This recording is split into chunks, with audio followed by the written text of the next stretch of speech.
Boa noite. O programa Brasilianas.org discute hoje as implicações geopolíticas e jurídicas da Operação Lava Jato, deflagrada em março de 2014 pela Força Tarefa, organizada por procuradores do Ministério Público Federal e policiais federais sob comando da Justiça Federal do Paraná. Em junho desse ano, o Ministério Público anunciou uma parceria de cooperação com a autoridade dos Estados Unidos para obter mais informações sobre o esquema de corrupção.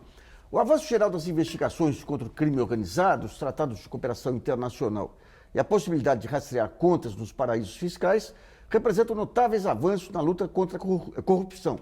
Mas quais as implicações desses acordos na política e desenvolvimento interno do país?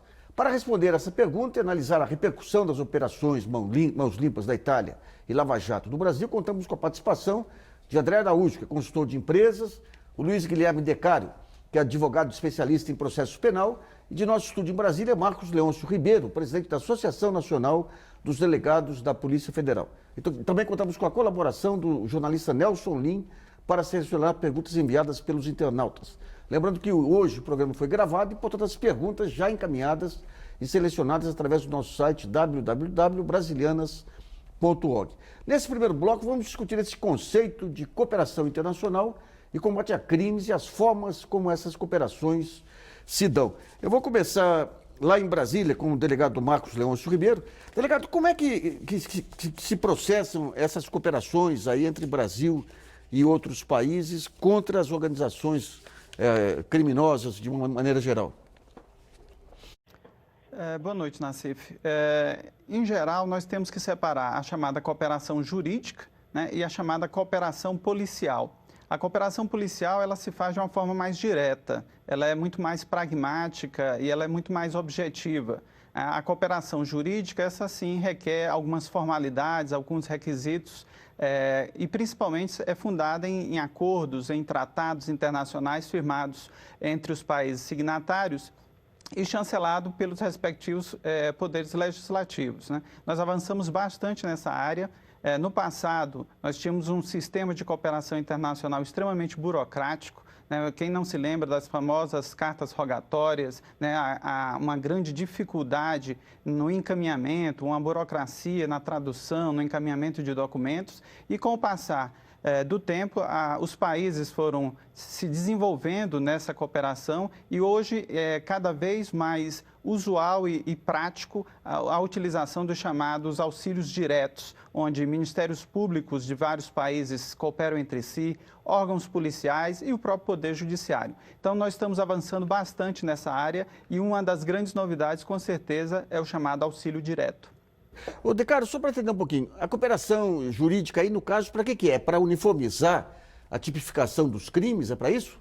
A cooperação jurídica, ela implica nas formalidades para a utilização em processos judiciais, Nassif. Então, existem acordos entre aqueles países signatários, onde eles colocam as condições, os requisitos que devem ser preenchidos para que uma determinada ato ou algum documento ou alguma diligência possa produzir efeitos do ponto de vista jurídico no país destinatário dessa cooperação, né? A cooperação policial não necessariamente ela implica em informações que se formalizem em processo. Vou dar um exemplo, a Interpol, né, da qual o Brasil faz parte, a Polícia Federal ela é integrante, é uma cooperação policial, com troca de informações, né, intercâmbio de informações, de sistemas, de bancos de dados, que não necessariamente impliquem na utilização disso em processos judiciais. Tá, firme. André, a gente teve nos anos 90, 80 e 90, a proliferação de paraísos fiscais, de toda aquela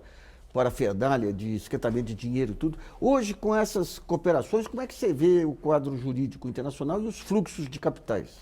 Essa cooperação, ela vem não crescendo nos últimos 20 anos, e o foco central é a Organização Europeia de Cooperação e Desenvolvimento, que eles fizeram um ranking de paraísos fiscais e combatendo, a ideia do princípio é combater a própria existência desses paraísos fiscais, a OECD.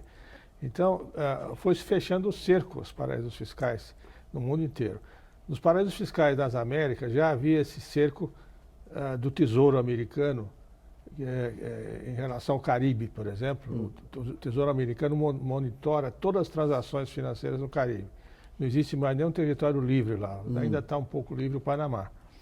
Então, essa cooperação ela atende aos interesses dos tesouros dos países europeus, que são os mais prejudicados pelos paraísos fiscais. A gente pensa que são os países em emergência, não são.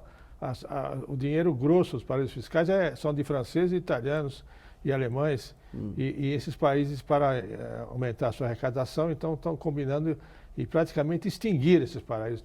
Está na fase de extinção, realmente. E já nas Américas isso já estava acontecendo antes, né?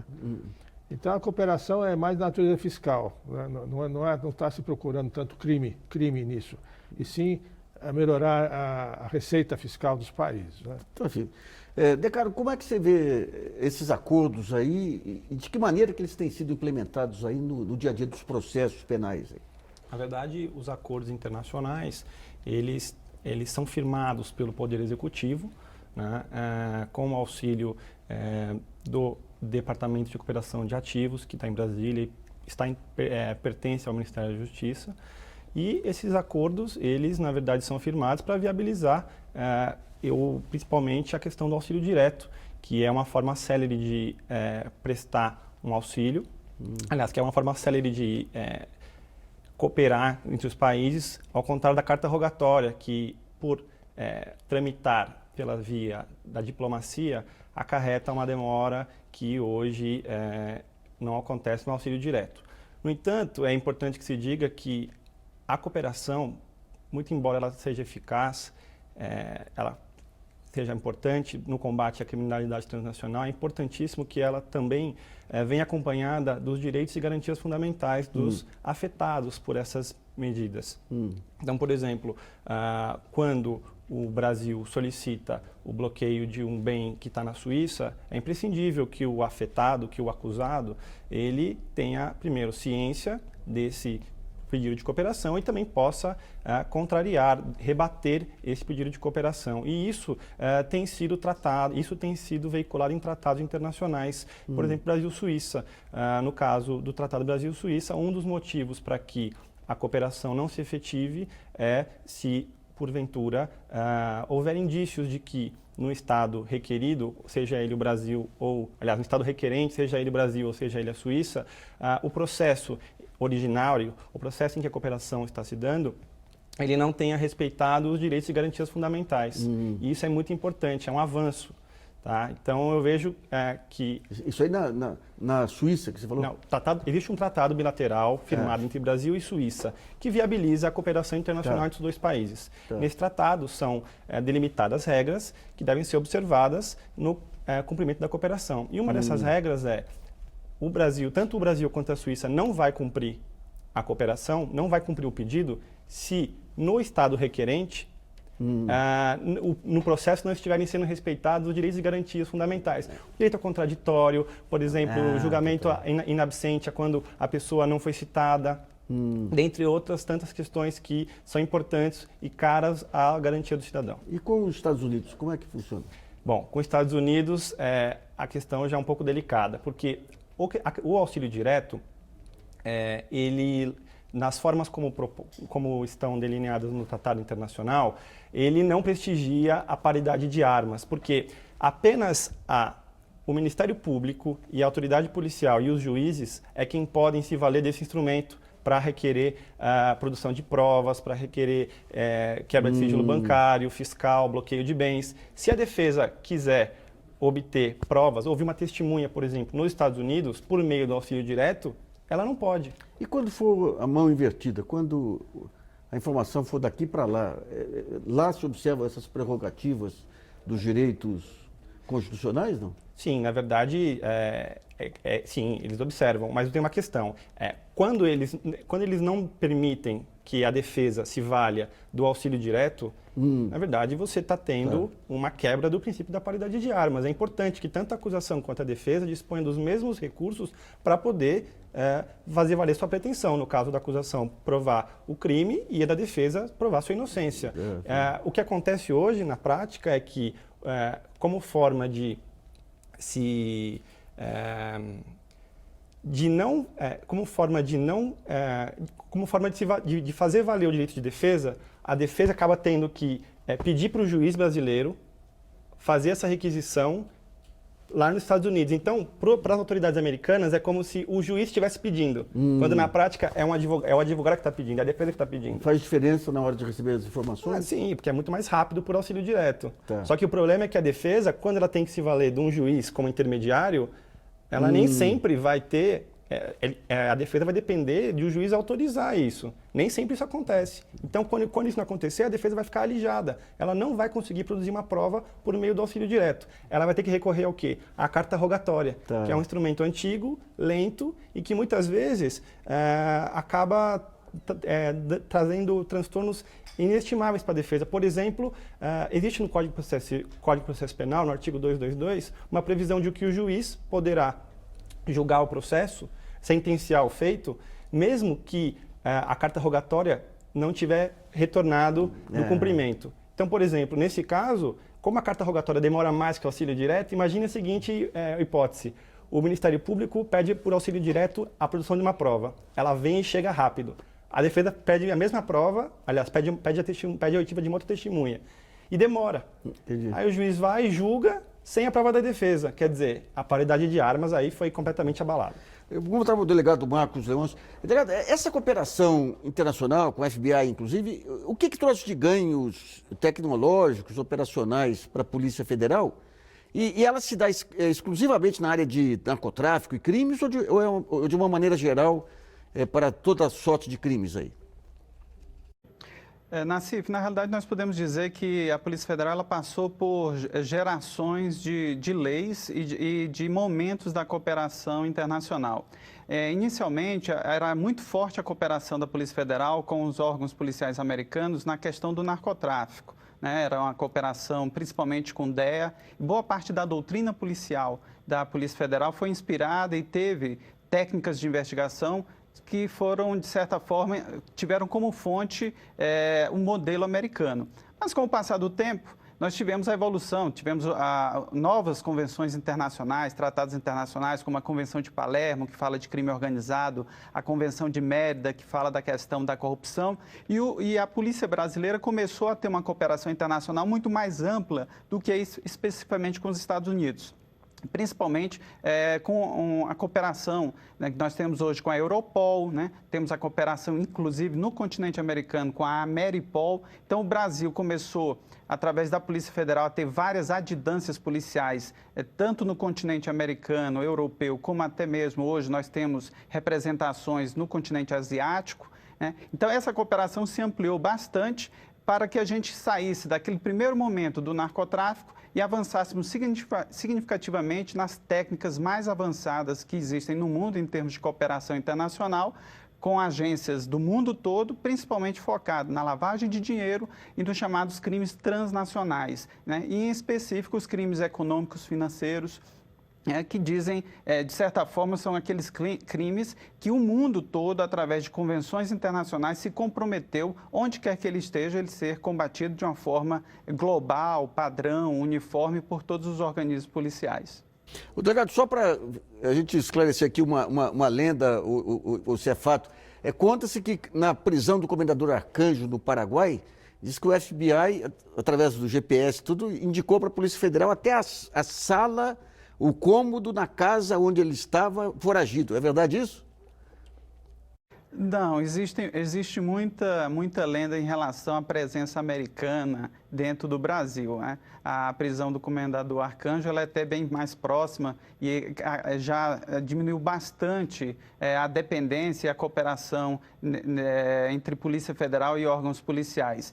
Desde que nos anos de 90 nós começamos com o Promazônia Promotec, que é um programa de financiamento franco-alemão, diminuiu bastante e hoje nós podemos dizer que praticamente a cooperação e a dependência em termos de tecnologia ou de recursos financeiros entre a Polícia Federal brasileira e a americana é muito pequena.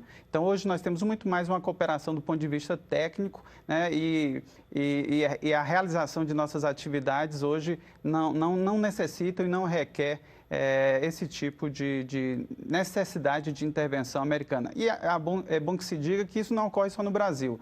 Se você for verificar o conjunto dos países da América do Sul, a presença americana através de seus organismos e suas agências diminuiu bastante nos últimos anos. André, como é que você vê essa questão dessas cooperações, a maneira também como o FBI se relaciona com o executivo nos Estados Unidos, a maneira como a Polícia Federal se relaciona com o executivo aqui? De certa maneira, tem um equilíbrio nessas ações ou na hora de definir prioridades e influências pode ter um viés aí para um dos lados? Eu acho que o FBI é o modelo de muitas polícias pelo mundo, né? Ela teve um papel fundamental no combate à máfia americana, mas ela politicamente mudou um pouco a forma de relacionamento depois da morte do Hoover. O Hoover era muito politizado, ele era um anticomunista fanático. E esse viés dele interferiu muito na política americana. Por exemplo, na Comissão McCarthy, ele era o braço da Comissão McCarthy para perseguir e investigar pretensos comunistas. E isso causou muita fricção e muito problema político nos Estados Unidos. Então, a partir da morte dele, o FBI se despolitizou, perdeu ideologia e passou a ser um órgão mais técnico, não é? E ele se reporta ao presidente, que nomeia o diretor do FBI, nomeado pelo presidente, mas ele está dentro do Departamento de Justiça. Hoje ele é mais profissional do que ele foi no tempo do Hoover, né? Quando teve muito problema político. Vamos a uma pergunta selecionada pelo jornalista Nelson Lin, lembrando que o programa foi gravado, portanto essas perguntas já foram selecionadas no nosso site brasilianas.org. Nelson. Bom, Nassif, a internauta Fabiana Horn, de Porto Alegre, ela começa com uma afirmação. A Lava Jato tem sido nefasta para a economia do país e segue com duas perguntas. Como a Operação Lava Jato pode ser controlada e se tem chance disso acontecer ou acabaremos com a Itália após o Mãos Limpas? Opa, vamos começar com... O que você acha? O pepino é seu, Decário. Bom, eu acho que em termos de controlar a Lava Jato, na verdade, isso não tem como fazer isso. Na verdade, a Lava Jato está desenvolvendo as investigações, já várias pessoas foram condenadas, né? Ao que parece, os membros do Ministério Público têm conduzido elas. Enfim, até agora, o Supremo Tribunal Federal não reconheceu a ilegalidade, salvo as prisões das pessoas que já foram liberadas. Enfim, eu vejo que a Lava Jato vai ser uma mudança completa em termos da mentalidade das pessoas que hoje praticam crimes no âmbito da empresa. André, como é que você vê a pergunta aí? Não, eu acho que tem que se levar em conta os dois aspectos. O aspecto operacional você pode dar nota 10. Agora, o aspecto econômico, político, foi muito mal avaliado e isso não terminou e causou grandes danos ao país. Não é só foguete dizer que está tudo maravilhoso. Perdeu-se grandes empresas, vão acabar grandes empresas, vão acabar programas importantes de infraestrutura. Isso tem que ser posto no débito, não tem só crédito. Isso não foi nunca bem avaliado por ninguém. Uns acham de um jeito ou de outro, mas existe um grande passivo também. Empresários importantes que são produtores, que têm carreiras extraordinárias no país, foram destruídos como ser humano, como pessoa física e como empresários. Então, vão fazer falta para o país. Agora, não tem... É como você operar um câncer. Você pode operar de uma forma que você mantém o organismo vivo e funcionando, ou pode tirar o câncer e o cara ficar inútil. Porque teria uma forma de ter feito isso, de uma forma menos palhafatosa, menos como cruzada e mais como processo técnico. Isso não foi observado de maneira nenhuma e está causando e vai causar muitos danos ainda. É verdade. Bom, vamos para o primeiro intervalo e brasilianas.org volta já.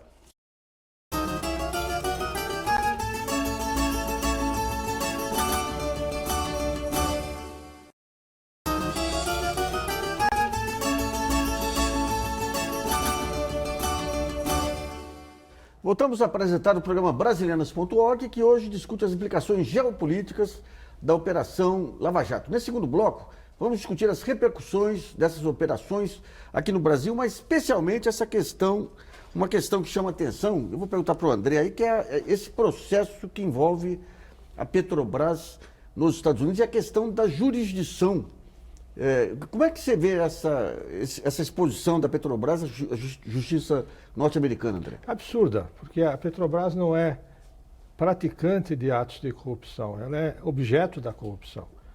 E ela está nessa posição porque foi levado ao Departamento de Justiça uma situação onde a Petrobras, em vez de ser vítima de corrupção, é autora. Ela não é autora, ela não pagou propina. Quando o Ministério Público tenta comparar com outras empresas que foram penalizadas, inclusive a própria IBM, essas empresas praticavam corrupção para conseguir contratos. Elas pagavam a propina. A Petrobras é a vítima. É a vítima. Esse é o caso, a parte técnica. Agora, a parte política é que a Petrobras é uma parte do Estado brasileiro. E não cabe nesses acordos de cooperação uma parte que seria a parte requerente de cooperação, requerer contra si própria. Eu vou requerer que alguém me processe. Quer dizer, isso é uma coisa louca. Porque a Petrobras tem o seu presidente nomeado pelo presidente da República. Então, ela tecnicamente é parte do Estado brasileiro. Ela é imune ela não pode ser processada em outro país como se fosse, porque ela faz parte do Estado. Agora, o processo da SEC, sim, é um pouco diferente. A SEC é a Comissão de Valores Imobiliários. É uma questão técnica de bolsa. Agora, o processo da FC, dessa Foreign Corrupt Practices Act, que é o que está no Departamento de Justiça, não cabe à Petrobras. Agora, isso se resolve politicamente, não é lá que se resolve. E como é que o governo brasileiro e a Petrobras estão agindo aí em relação a isso? Eu acho que não estão agindo, estão deixando correr. Aquele sistema brasileiro que vamos esperar ser intimado para ver como eu faço. Isso deveria ter sido, no primeiro momento que apareceu esse processo, deveria a Dilma falar com o Obama e derrubar isso na Casa Branca, porque esse é um processo que politicamente é controlável nos Estados Unidos. O Brasil é o país mais importante que tem na América Latina. Para os Estados Unidos, eles não vão querer problema com o Brasil no nível político, não no nível dos procuradores. No nível político, eles não têm interesse em criar um grande problema com o Brasil, mas isso não foi mostrado a eles. Ricardo, como é que você vê? Eu concordo totalmente com as considerações do doutor Araújo. Eu acho que o Brasil ele precisa agir e agir logo em relação a essa questão. Pelo contrário, o Ministério Público tem municiado os Estados Unidos com informações contrárias à Petrobras, e isso atenta contra essa empresa, que tem negócio no mundo inteiro e que, como bem disse o doutor Araújo, ela faz parte do Estado brasileiro. Nessa condição, ela tinha que ser defendida sim pelo Brasil e não deixar, as coisas não poderiam ser deixadas como estão sendo agora. Mas o resultado disso, basicamente, é que uma condenação nos Estados Unidos, as multas que têm sido aplicadas lá nos Estados Unidos por conta de infrações no FCPA são altíssimas. E, com certeza, o choque que isso, o abalo que isso vai trazer para o Brasil é irreparável. E o que pode ser tomado de atitude contra essa cooperação do Ministério Público contra a Petrobras? Eu acho que nessa altura do campeonato é apenas uma questão política. A questão vai precisar ser debatida no campo político, porque no campo jurídico, o tratado, estando presentes os requisitos do tratado, elas têm que ser... Os Estados Unidos tem que cumprir o que está sendo solicitado. Então, a meu ver, é só politicamente isso que vai ser resolvido. O delegado Marcos, como é que a Polícia Federal participou, aí, digamos, daquela ida também daquela brigada do Ministério Público aos Estados Unidos? Na troca de informações, eles chegam a pedir informações sobre Petrobras para a própria Polícia Federal, não? Nassif, na visita do Procurador-Geral da República aos Estados Unidos, não houve a participação da Polícia Federal. Foi uma cooperação entre o Procurador-Geral da República, o Departamento de Estado americano, faz parte de uma cooperação no âmbito do Ministério Público Federal. O que nós podemos afirmar é que é preciso deixar claro que a Petrobras ela não é vítima da Operação Lava Jato. Acho que o presidente da Petrobras, o presidente Bendini, tem dito e reiteradas vezes de que a Petrobras tem ganho com esse processo, porque senão ele mesmo é autor da frase que diz que na história não se tem conhecimento de uma recuperação de ativos no mundo como ocorreu na Operação Lava Jato. São recursos que estão retornando à Petrobras. O próprio presidente Bendini tem dito que a Petrobras vai sair de todo esse processo muito mais fortalecida, com a sua imagem e credibilidade como órgãos de auditoria, de compliance, de preocupação com o seu plano de negócios no Brasil e no exterior, que vai transmitir muita segurança para o investidor internacional que vai investir numa companhia competitiva, uma companhia que é orgulho dos brasileiros, com a certeza de que seus recursos e seus investimentos terão a segurança jurídica que o mercado e que todo mundo espera, tanto no Brasil como no exterior. É importante que se diga também que nós, numa cooperação, temos que respeitar os dois lados, a soberania dos dois países. Só a título de exemplo, os Estados Unidos processam não só companhias estrangeiras que resolvem fazer negócios no seu mercado, nas suas bolsas de valores. Nós temos, por exemplo, a questão da Argentina. Quem não acompanhou a Argentina sendo processado, um país, uma nação soberana sendo processado pela justiça americana. Isso faz parte das regras da soberania de quem deseja utilizar do sistema, das vantagens de fundos de investimento e do mercado americano. Então, você se submete às regras daquele país. Então, o que existe por parte da cooperação Brasil-Estados Unidos na medida em que o Brasil precisa de informações de pessoas que se utilizam de imóveis, de bens, nos Estados Unidos, precisa de informação, e os Estados Unidos, como uma forma de reciprocidade e contrapartida, também pede aos órgãos brasileiros cooperação e informações. Eu não acredito que essa cooperação seja contra a Petrobras, e sim contra aqueles que praticaram de forma indevida prejuízos à companhia. Também queremos deixar bem claro que as companhias brasileiras que estão envolvidas, elas irão superar esse momento. Os desvios cometidos eventualmente por um executivo ou outro não vão ser suficientes para abalar uma empresa sólida, e boa parte dessas empresas brasileiras, na realidade, são multinacionais que estão muito além de serem consideradas empresas nacionais. Hoje são empresas multinacionais no mundo todo. E nós também temos que ver que a Operação Lava Jato, ela não tem esse efeito de trazer esse dano econômico. Porque se você faz um desenvolvimento baseado em cartéis, um desenvolvimento baseado em fraudes licitatórias, em desvio de recursos, um desenvolvimento em bases falsas, esse é um desenvolvimento sem sustentabilidade, artificial. E cedo ou tarde, essa artificialidade seria descoberta, como foi pela Operação Lava Jato. Então, na realidade, a Operação Lava Jato, ela deita luzes sobre uma falsa impressão que se tinha sobre os negócios feitos na área energética brasileira, que se fazia baseada em cartéis e em fraudes licitatórias. André, como que os Estados Unidos tratou casos similares aí envolvendo esses crimes corporativos e esse conceito de interesse nacional? Aí nós temos empresas privadas, né? Eu não conheço nenhum caso de empresa estatal. Não, mas no caso de empresas privadas? Eles fazem um processo e depois é feito um acordo, no caso da Siemens, por exemplo. Aí não há nada a ver com soberania, porque a Siemens é uma empresa comercial comum. Não, mas no caso de empresas americanas que tiveram problemas de corrupção, mas eram consideradas como ativos nacionais. A Lockheed não teve... A Lockheed foi a causa da lei. Foi ela que gerou, em 73, a lei FCPA. Ela pagava comissões muito altas no Oriente Médio. Ela chegou a pagar em 71, pagou 690 milhões de dólares de comissões. Então, a lei foi criada aqui para que empresas americanas não pagassem comissões no exterior.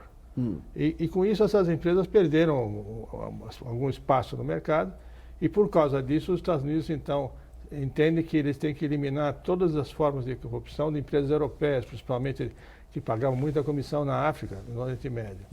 Mas existe, essa é uma construção teórica, existe um grande número de situações onde isso não acontece. Os Estados Unidos, por exemplo, negociam pesadamente no Oriente Médio inteiro. Eles têm grandes negócios de armas lá.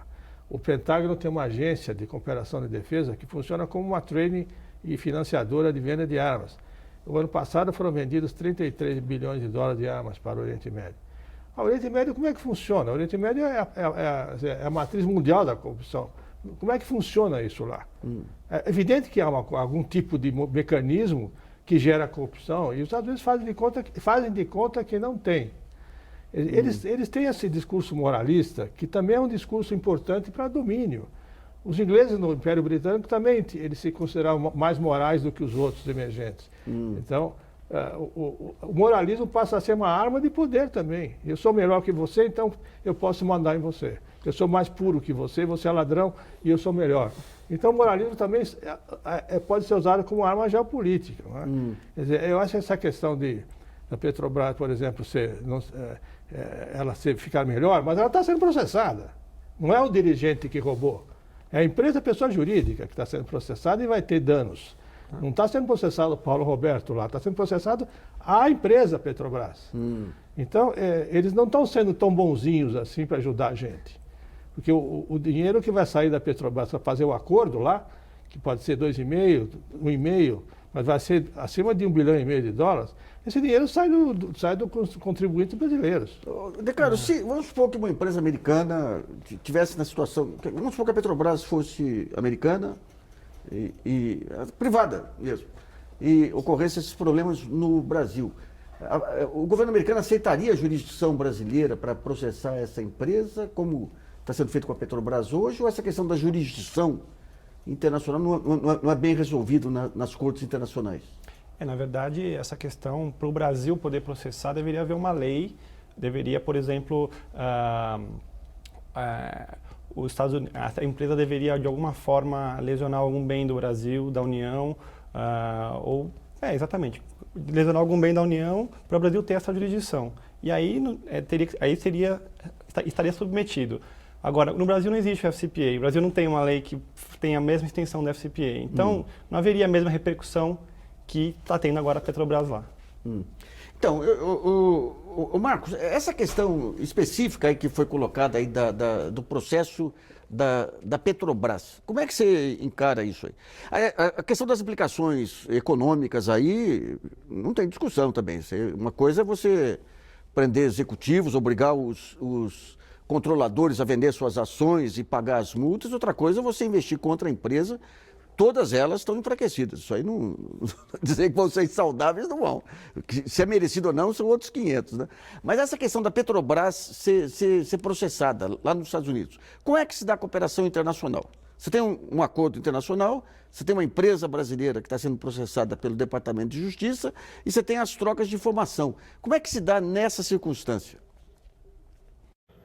Na realidade, Nassif, o Brasil e os Estados Unidos vivem momentos distintos, né, em termos de enfrentamento à lavagem, né? A lavagem de dinheiro nos Estados Unidos, ela tem sua origem muito antes do Brasil, então eles têm uma legislação muito mais avançada. A tendência da legislação brasileira é acompanhar o modelo americano, ou que se pratica também na Europa, para que empresas multinacionais que também pratiquem atos lesivos à economia nacional também sejam responsabilizados no país, no Brasil. Isso é uma tendência mundial. O Brasil vai nessa linha, a lei anticorrupção empresarial, os acordos de leniência, todas essas questões vão também nessa linha, né? Talvez não com a mesma rapidez que ocorreu nos Estados Unidos. É importante que a gente enfatize que a discussão e o processo da Petrobras nos Estados Unidos, ela não é especificamente criminal, ela é muito mais decorrente, né, de uma questão negocial, né, a questão dos fundos de investimento, pessoas que aplicaram recursos na Petrobras e que de alguma forma se sentiram como investidor lesados por informações que não condiziam com a realidade, né? Então, a questão criminal, que é a questão da Lava Jato, ela pode ter implicações em outras áreas, que é o que está acontecendo na questão dos Estados Unidos. Em termos do Brasil, nós estamos avançando bastante nesses termos. Nós temos, por exemplo, contribuições, acordos com França, com a Suíça, com a Holanda, onde empresas multinacionais de outros países, né, a gente obteve informações de companhias de outros países que, em função de processos naqueles seus países de origem, foram importantes no fornecimento de informações através de cooperação jurídica internacional ou auxílio direto, né? Nós tivemos, por exemplo, o caso de uma companhia holandesa, tivemos um caso de um banco, né, quem não acompanha, que a cooperação com a França na questão do Swiss Leaks, né, nós tivemos também a questão que está sendo discutida da Siemens, da Alstom, né, todas essas questões são questões que no Brasil ainda não avançaram da forma como já existe nos Estados Unidos, porque nós ainda estamos dando os primeiros passos em termos da nova geração das leis de combate à chamada corrupção empresarial, ou seja, a corrupção praticada pela pessoa jurídica, que é um novo momento do direito penal internacional, de que os atos praticados vão além da pessoa do executivo e são efetivamente atos praticados por conglomerados, por companhias e que elas precisam ser responsabilizadas do ponto de vista civil, administrativo e penal. Só dar uma informação, o Ministério Público Federal foi convidado também para participar do programa, mas não conseguiu enviar nenhum representante. Vamos a uma pergunta selecionada pelo jornalista Nelson Lim, lembrando que o programa foi gravado e, portanto, as perguntas já foram enviadas e selecionadas através do nosso site brasilianas.org. Nelson. Bom, o internauta Renan Martins, de Vila Velha, Espírito Santo, pergunta: o quanto vocês diriam que a ideologia da imprensa corporativa influencia na conduta dos agentes da lei? É possível afirmar que o discurso ortodoxo massivo tem poder de conduzir os rumos da operação? André. Eu não entendi. Eu não entendi.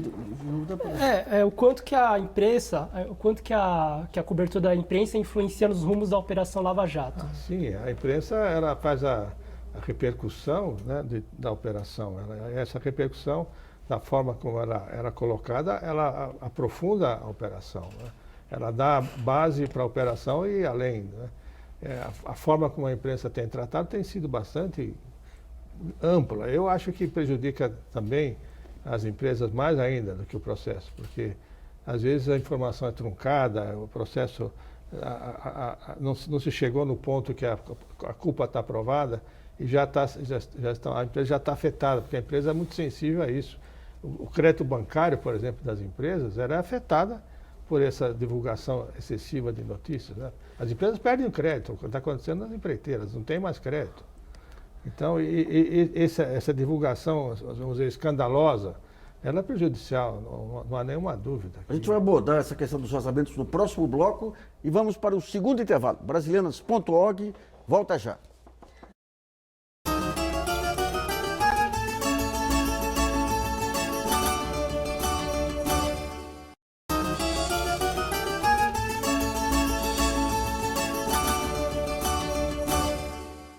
Voltamos a apresentar o programa Brasilianas.org, que discute hoje as implicações aí da Operação Lava Jato. Nesse último bloco, vamos avaliar aí a questão do vazamento de informações. No meu blog, eu publiquei recentemente um trabalho do juiz Sérgio Moro, de 2004, analisando a Operação Mãos Limpas. E ele relacionava por que a operação deu certo. Havia aquele clima de esgotamento aí do modelo político italiano, havia uma nova geração de juízes, mas, segundo ele, o ponto central foi o vazamento de informações, ou seja, você fazer uma hemorragia de informações, controlar a pauta dos jornais, impor a sua pauta aos jornais com as novidades e, com isso, superar as resistências dos tribunais superiores. Isso aí foi repetido aqui, seguramente. Vou começar agora com o Decaro, como é que você vê essa questão do vazamento das informações? Eu vejo isso com muita preocupação, né? Eu acho que da forma como esses vazamentos eles têm ocorrido, principalmente no Brasil, de forma seletiva, é muito preocupante. No bloco anterior a gente estava falando sobre o impacto que a mídia exerce, né? O vazamento dessas informações hoje, da forma como a mídia publica essas notícias e o acusado ele já foi praticamente condenado pela opinião pública, de forma que quando os magistrados, mesmo os membros dos tribunais vão julgar HCs ou quaisquer outros recursos que forem interpostos, eles já se sentem impressionados e, de certa forma desconfortáveis em conceder a ordem num HC para pôr alguém para manter alguém solto, aliás, para deixar alguém solto. Essa questão do clamor das ruas aí impacta desembargador e ministro? Completamente. Na minha opinião, impacta. Inclusive, em algumas ocasiões, já ouvimos ministros do Supremo Tribunal Federal dizendo que se preocupa com o que no dia seguinte vai sair no jornal a respeito do que ele decidir. Isso é muito preocupante. Um juiz ele tem imparcialidade, ele tem algumas garantias que permitem que ele decida conforme o que está nos autos, não conforme o que está o clamor público. É a isso que ele deve se fiar. Ele deve estar preocupado com a prova que ele está analisando, ainda que a opinião pública seja contrária a isso. Delegado Marcos, como é que vê essa questão dos vazamentos? Ajuda a ampliar, digamos, a impedir a impunidade ou pode ser um fator de parcialidade? Nassif, eu prefiro separar o vazamento da seletividade da divulgação. Nós temos uma imprensa livre, né? E às vezes ela, no seu exercício da sua liberdade de divulgação, ela faz a seleção do que deseja divulgar, né? Em termos de vazamento, o que eu posso dizer é o seguinte: no âmbito da operação Lava Jato, não foi detectado nenhum vazamento, porque é crime, e se for detectado esse tipo no âmbito da Polícia Federal, por mais de uma vez, ela já cortou na própria carne, se necessário for, em termos se for comprovado qualquer tipo de vazamento ilegal. O que existe no processo judicial é o princípio da publicidade. Então, na regra, é que se dê publicidade. E no caso da Lava Jato, especificamente em Curitiba, lá tramita o chamado processo eletrônico. Então, grande parte dos atos, eles são disponibilizados de imediato no formato eletrônico, com um grande número de pessoas com acesso. O que acontece depois de tornado público esses atos na plataforma eletrônica, a imprensa tem acesso e, seletivamente, dentro do seu direito de liberdade de manifestação e de informação, nós temos aqui e acolá essa sensação de que há vazamentos seletivos. O que eu prefiro entender é que há informação seletiva conforme este ou aquele veículo e sua pauta editorial. Não há da parte nem da Polícia Federal e não conheço também, dentro do processo da Lava Jato, qualquer comprovação de vazamento ilegal, porque se assim for, ele será com certeza devidamente punido e apurado. Com relação aos magistrados, os magistrados brasileiros, eles têm garantias constitucionais para que eles possam estar acima do clamor das ruas e da opinião pública. E por mais de uma vez, os nossos tribunais, os nossos ministros demonstraram isso. Nós já tivemos operações da Polícia Federal envolvendo, inclusive, empreiteiras, que elas foram anuladas pelas cortes superiores e não houve a preocupação nenhuma com o clamor. Ou seja, naquele momento, a convicção do magistrado era de que havia uma ilegalidade que precisaria ser corrigida. Então, o que nós estamos diante da Operação Lava Jato é de uma operação robusta do ponto de vista técnico, que está sendo difícil de ser confrontada, desfeita no âmbito judicial, tamanho volume de elementos que foi trazidos, e os tribunais, tanto regional, federal, como o STJ e o STF, estão assustados, não com a opinião pública, eles estão assustados com o volume de informações trazidas para os autos do processo. Delegado, a propósito daquele vazamento parcial e incorreto aí do depoimento do Youssef, na véspera das eleições, que foi solicitado aí um inquérito para a Polícia Federal, qual foi o resultado daquele inquérito? Porque depois, quando saiu o depoimento integral deles, percebeu que, além do vazamento, havia uma adulteração do que ele havia dito. O que deu aquele inquérito? Não foi comprovada, da parte da Polícia Federal, nenhum tipo de vazamento e nem de alteração no conteúdo do depoimento, Nassif. O que nós podemos informar é, como eu te disse, esses inquéritos eles vão para o processo eletrônico, eles ganham, portanto, publicidade. Várias pessoas têm acesso a esses depoimentos. É preciso que se diga que no Brasil, uma súmula do Supremo Tribunal Federal dá acesso amplo e irrestrito aos advogados, não só às informações de seu cliente, mas de todas aquelas pessoas envolvidas na investigação. Então, há um grande número de pessoas com acesso a essas informações e foi comprovado no inquérito que não correspondia à realidade. Houve uma adulteração, né, por parte, ainda não se sabe informar de quem, né, e entra nessa questão que se discute hoje no Brasil, num país onde a imprensa é livre, né, às vezes nós temos uma seletividade de informação. Vou fazer uma última questão antes de voltar aqui. O Castelos de Areia foi anulado. Segundo advogados que acompanharam o processo e o inquérito, ele estava perfeito. Ele estava perfeito, um trabalho excepcional aí da Polícia Federal e do Ministério Público. Ele foi anulado. Não teve clamor das ruas, porque não interessou a mídia naquele momento colocar lenha na fogueira. Na Lava Jato, houve o clamor das ruas, estimulado pela mídia. Então, vocês não ficam muito a reboque do que a mídia endossa? Aquilo que a mídia endossa, passa. O que a mídia não endossa, não passa. Eu estou contrapondo esses dois casos, Castelos de Areia e a questão da Lava Jato. Eu pegaria o exemplo, por exemplo, da Operação Satyagraha, que foi uma operação, né, que teve grande repercussão midiática, que teve bastante acompanhamento, ela foi totalmente anulada, mesmo com a pressão da opinião pública. Nós tivemos, inclusive, o que nós atribuímos uma injustiça, né, que é o que aconteceu com o delegado Protógenes, né, que de investigador passou a ser vítima de todo um processo. Então, a Polícia Federal, ela tem, com certeza, se pautado dentro da mais absoluta técnica. Ela sabe que o que vai fazer com que essa prova seja confirmada nas instâncias superiores, o STJ, o STF, que tem ministros extremamente preocupados com o devido processo legal, com as garantias constitucionais, é a boa técnica. Não nos interessa a questão da opinião pública, né? E aquilo que for de ser apontado como correto, que merecedor de investigação, aquilo que de merecer ser arquivado, assim será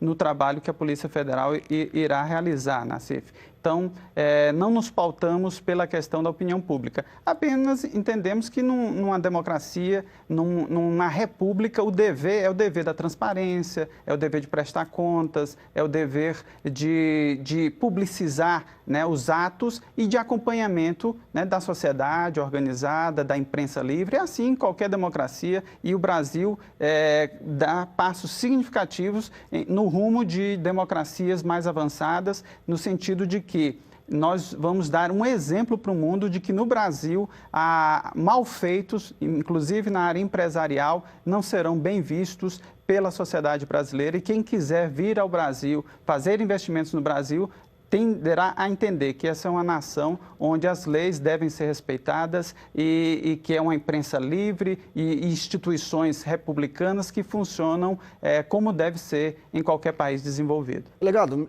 menos. A Satyagraha, a imprensa majoritariamente foi contra a Satyagraha, crucificou o delegado Protógenes, crucificou o juiz que tocava Satyagraha. A Veja soltou capas e capas falando de grampos que não existiram.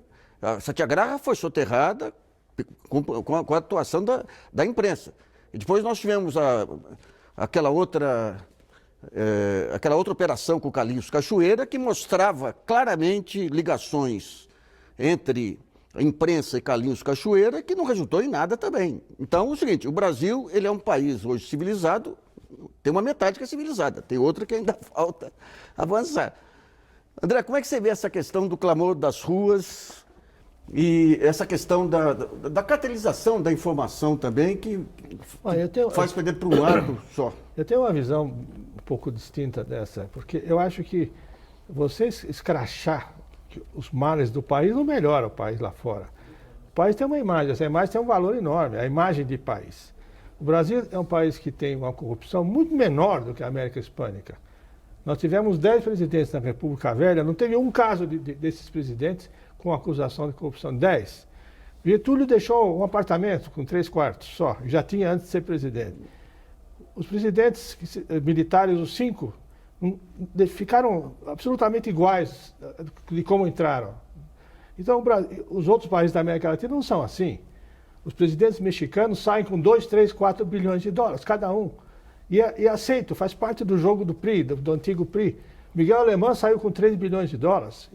Tem que sair rico e morar fora do México. Essa era a regra do PRI. As acusações de corrupção na Argentina de todos os presidentes são altas, Venezuela nem se fala, Peru também.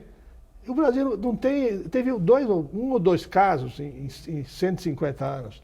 Então, o Brasil tem uma imagem de país sério, sempre teve. Tem corrupção, mas muito menos do que tem nesses outros países da América Hispânica. Os Estados Unidos patrocinaram os maiores ladrões da história. Somoza, Trujillo, Fulgêncio Batista, eram títeres dos Estados Unidos. E eles patrocinavam essa gente. Chiang Kai-shek, pô? Chiang Kai-shek foi o maior ladrão do século. E foi patrocinado, foi capa da Time 4 vezes. Então, os Estados Unidos têm uma falsa moral, que eles pregam para os outros. Né? Eles têm uma história muito ruim em termos de moral. A história americana, no tempo das ferrovias, era uma roubalheira fantástica. Mesmo as eleições dos anos 30, 40, havia grande corrupção política, enorme.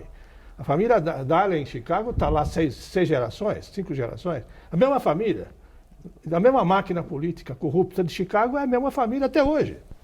Então, eles têm um discurso moralista que jogam para o mundo, mostrando nós somos melhores do que vocês. Mas é um discurso, é uma narrativa. Eles não são melhores que os outros. Eles tiveram problemas gigantescos e ainda hoje tem. Tem muita corrupção nos Estados Unidos. Então, nós não podemos nos deixar enganar por esse discurso e nos humilhar. Nós somos ladrões pobrezinhos e eles são bons porque são moralistas. Essa é uma fábula. A pirataria inglesa e o tráfico de escravos aqui. Isso é uma fábula. Então, eles vendem muito esse discurso porque esse discurso traz vantagem a eles. Né? A Petrobras vai pagar a multa para o Tesouro Americano, então é um ganho que eles vão ter. Esses acionistas que são outro tipo de ação, não tem nada a ver com Não tem nada a ver com a ação mencionada pelo delegado. São ações privadas, chamadas ações class action, são ações coletivas que você abre a ação e aí você vai aceitando a adesão de quem quiser aderir. É uma forma de extorsão. Né? Lá tem centenas de empresas que o cara compra a ação por $100 e vira $1, como a Enron. E nem por isso processam a Enron. Quer dizer, é um tipo de advogado especializado nisso, tem 5 ou 6 muito conhecidos, e que eles fazem disso um business, que é um business lucrativo. E a Petrobras, e a alavanca dessas ações é a ação do Departamento de Justiça. É esta ação que vai dar base para essa ação privada, né? Que vai ser outra extorsão, vai ser 2, 3 bilhões de dólares. São 6, 7 escritórios. Né? Já entraram o fundo PINCO, que é o segundo fundo americano, os maiores fundos estão aderindo também. Então, vai ser uma paulada na Petrobras que não vai ter tamanho. Então, a gente ganha orgulho de ficarmos mais bonitos, porque estamos mas isso vai ter um custo, a vida do mundo não é assim. Vai ter um custo por muito tempo da imagem. Eu comparo a questão de um casal. O marido briga com a mulher. Aí ele vai nos seus amigos e começa a falar mal da mulher, porque ele acha que tem razão. Só que fica mal para ele também. Quer dizer, você pôr na janela sujeira, não faz você ficar mais bonito. Faz você parecer também sujo. Então, o Brasil está se autopunindo, está se autoflagelando no mundo.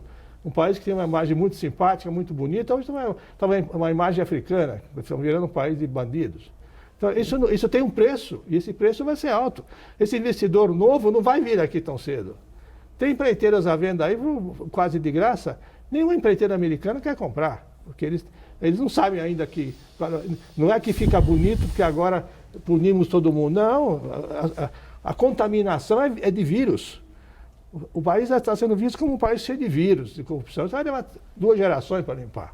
O programa Brasilianas.org sobre as implicações geopolíticas aí da Operação Lava Jato termina por aqui. Eu agradeço a participação do André Araújo, que é consultor de empresas, do Luiz Guilherme Decário, que é advogado especialista em processo penal, e de nosso estúdio em Brasília, o Marcos Leôncio Ribeiro, que é presidente da Associação Nacional dos Delegados da Polícia Federal.